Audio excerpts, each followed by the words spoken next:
আজকের আলোচনার বিষয় হচ্ছে হুর কি বাস্তব নাকি কল্পনা। নাস্তিকদের একটি অভিযোগ হচ্ছে হুর বলতে কিছু নেই, এগুলো হচ্ছে মানুষের কল্পনা, বানানো গল্প। আসসালামু আলাইকুম ওয়া রাহমাতুল্লাহি ওয়া বারাকাতুহু। আলহামদুলিল্লাহি রাব্বিল আলামিন ওয়াসসালাতু ওয়াসসালামু আলা সাইয়্যিদিনা মুহাম্মদ ওয়া আলা আলিহি ওয়া আসহাবিহি আজমাইন। প্রশংসা আল্লাহ সুবহানাহু ওয়া তাআলার জন্য, শান্তি অবতীর্ণ হোক জনাবে মুহাম্মদুর রাসূলুল্লাহ সাল্লাল্লাহু আলাইহি ওয়াসাল্লামের প্রতি। আজকের আলোচনার বিষয় হচ্ছে হুর কি বাস্তব নাকি কল্পনা। নাস্তিকদের একটি অভিযোগ হচ্ছে হুর বলতে কিছু নেই, এগুলো হচ্ছে মানুষের কল্পনা, বানানো গল্প। হুর হচ্ছে ইসলামে গাইবের একটি বিষয়।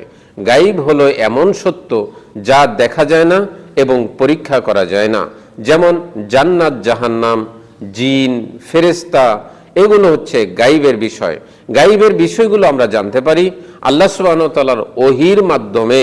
পবিত্র কোরআনুল কারীমের সূরাতুল বাকারার 2 নম্বর সূরার 3 নম্বর আয়াতে আল্লাহ সুবহানাহু ওয়া তাআলা বলছেন, আল্লাযীনা ইউমিনুনা বিল গায়ব, যারা গাইবের বিষয়ের উপরে বিশ্বাস স্থাপন করে। গাইবের বিষয়গুলোকে কোনো ল্যাবে নিয়ে পরীক্ষা করা সম্ভব নয়। আসুন দেখি হুর সম্পর্কে পবিত্র কোরআনুল কারীমে কি বলা হয়েছে। পবিত্র কোরআনুল কারীমের সূরা আর রহমানের 55 নম্বর সূরার 56 নম্বর আয়াতে বলা হয়েছে, ফীহিন্না কাসিরাতুত তরফ লাম ইউতমিসুহুন্না ইনসুন ক্বাবলাহুম ওয়ালা জান। আল্লাহ সুবহানাহু ওয়া তাআলা বলছেন, ফীহিন্না কাসিরাতুত তরফ, সেখানে রয়েছে লজ্জাবনত নয়নের অধিকারী হুর। লাম ইউতমিসুহুন্না ইনসুন, তাদেরকে স্পর্শ করেনি কোনো মানুষ। ক্বাবলাহুম ওয়ালা জান, ইতিপূর্বে কোনো জিন অথবা মানুষ সেই সমস্ত হুরদেরকে কখনো স্পর্শ করেনি। আল্লাহ সুবহানাহু ওয়া তাআলা এমন সুন্দরী রমণী জান্নাতে তৈরি করে রেখেছেন যাদেরকে কোনো মানুষ, কোনো জিন জীবনে কখনো স্পর্শ করেনি। আল্লাহ সুবহানাহু ওয়া তাআলা পবিত্র কোরআনুল কারীমের সূরা ওয়াকিয়ার 22 থেকে 23 নম্বর আয়াতে বলছেন, ওয়া হুরিন আইনুন কামসালি লুলুইল মাকনুন।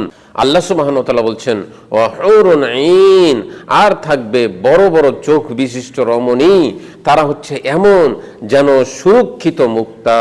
নাস্তিকরা বলছে হুর বলতে কিছু নেই, হুর হচ্ছে কল্পকাহিনী।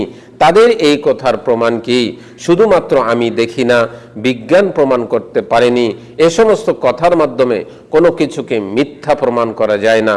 মিথ্যা প্রমাণ করতে হলে বাস্তবসম্মত প্রমাণ লাগবে, দলিল লাগবে।